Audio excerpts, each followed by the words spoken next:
Tá a fim de assistir futebol no streaming com o menor delay do mercado? Então assina a Zap, link na descrição. O Corinthians elegeu o Cacareco. Sabe o que é o Cacareco? Não. O Cacareco era um rinoceronte fêmea que morava no zoológico do Rio de Janeiro em 1959 e sabe-se lá por que foi transferido para o zoológico de São Paulo e virou notícia, então, e nas eleições para vereador em 59, você votava em cédula de papel, então você escrevia o nome do candidato, Ademar de Barros. E as pessoas foram pegar a cédula e escreveram Cacareco. E o Cacareco foi eleito com 40 mil votos. Acho que 40 mil. Protesto. Era o voto de protesto. O Augusto Melo foi eleito como voto de protesto. Total. E você sabe bem, e nós brasileiros sabemos bem, o que acontece quando você vota por protesto. Sabemos muito bem. Será que termina o mandato? Inclusive a gente Acho que recebeu sim. até uma informação, né, Felipe? De isso que eu uma ia falar. fonte nossa, um cara Em que é em off, Muito que quente. há nesse momento uma articulação interna para um impeachment. Você acredita nessa possibilidade? Eu não conheço o Estatuto do Corinthians, eu não sei quais são as questões internas, legais, lá dentro do universo deles que tornariam isso possível, mas a gente também conhece política de clube e sabe que muitas vezes o Estatuto não é 100% seguido para tomar decisões. É muito força. Ainda mais mesmo. diante desse cenário que a gente tava falando agora, do voto de protesto, como ele Exato. foi eleito. Então, Você acha que existe chance dele não terminar o mandato? Eu não sei dizer, não tenho informação de dentro do Corinthians para dizer isso. O que dá para saber é que o Romeu Tuma, hoje, presidente do Conselho Deliberativo, é o Arthur Lira do Parque São Jorge. É ele que manda.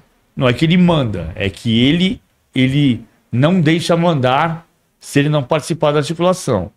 Uma das coisas que o Rubão falou, e o Rubão tinha razão, é que você, na criação das comissões que estão previstas no Estatuto, mas que não havia, a comissão do futebol tem 3 ex-diretores de futebol. Flávio Adalto, o Fran Papaiordano e o Henrique Alves. Como é que um diretor de futebol, competente ou incompetente, trabalha com 3 ex-diretores na sua orelha? Não tem condição. Então, se você tiver um presidente do conselho que tudo para ser aprovado tem que passar pelo conselho, você não vai governar. Claro.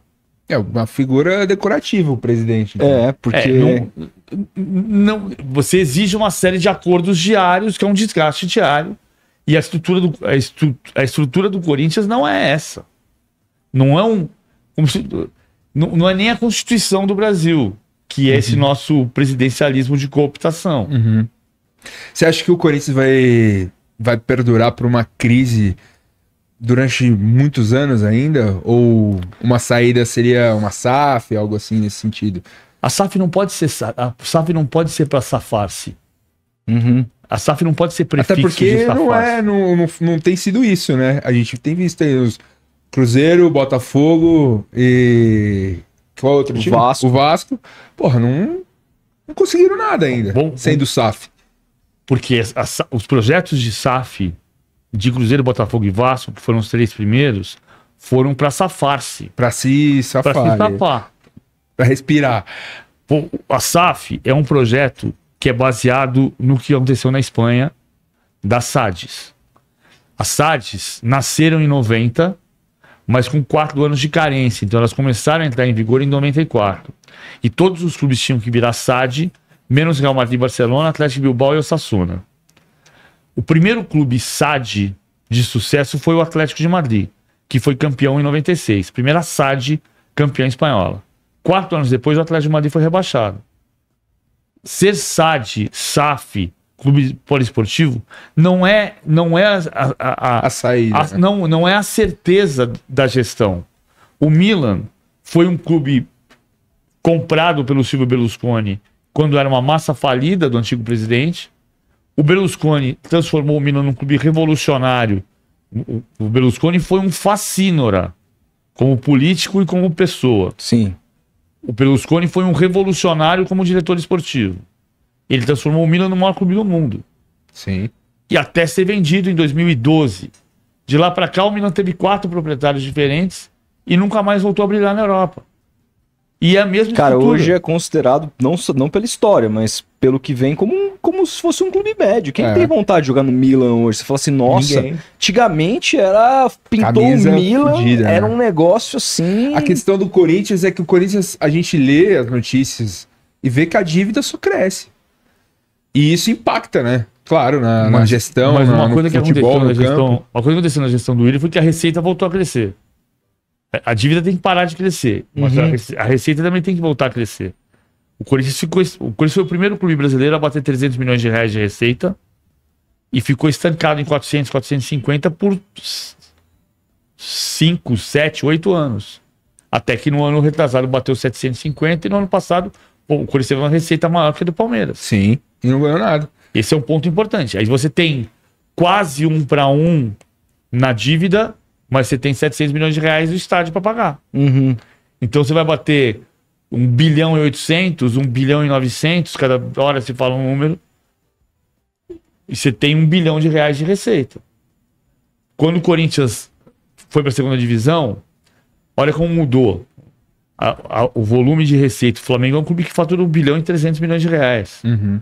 Que tem de receita 1 bilhão e 350 milhões de reais. Quando o Corinthians foi para a segunda divisão, o Corinthians faturava 70 milhões de reais por ano e tinha 100 milhões de reais de dívida.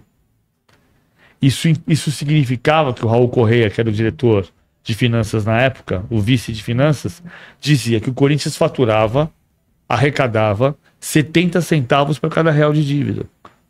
No ano passado, a conta que a gente fez foi que o Corinthians arrecada 56 centavos para cada real de dívida.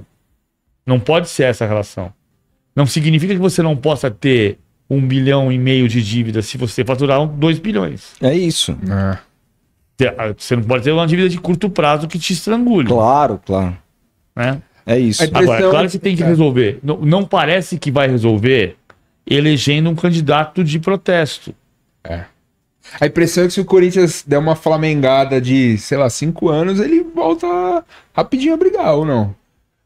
Dá uma segurada ali nas contenções e sofrer um pouquinho pra pagar a Felipe, eu dívida. acho que assim, no Brasil, por mais que tenha mudado um pouco, o efeito Flamengo fez mudar isso.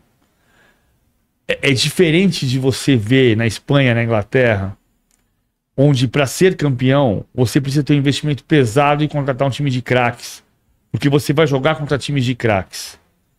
O líder do Campeonato Brasileiro é o Atlético Paranaense. E o Atlético Paranaense tem um elenco montado cirurgicamente. Ele vai lá e contrata o Canóbio, que é jogador de seleção uruguaia. Mas ele não vai lá e paga 80 milhões de reais. O Botafogo do ano passado, apesar do investimento desproporcional do Textor, que está provado que é desproporcional pelo déficit, mas ele contratou jogadores. O Botafogo não tinha um elenco como o do Flamengo. E o Botafogo quase foi campeão brasileiro. Sim. O Palmeiras não tem um elenco como o do Flamengo. E foi campeão brasileiro nos últimos 2 anos. Então, é possível você montar um elenco médio bom, Competitivo. competitivo, e brigar para ser campeão da Copa do Brasil, brigar na Libertadores, ser 4º lugar do brasileiro, aumentar a tua arrecadação, organizar suas finanças, diminuir a dívida e conseguir se organizar a ponto de ter fluxo de caixa e conseguir ter um time competitivo. É que sábado assistindo o jogo ficou muito gritante, assim, a diferença dos dois times, cara. Era pro Corinthians estar não no mesmo patamar, mas talvez melhor do que tá, né, cara? Contra É. o Flamengo.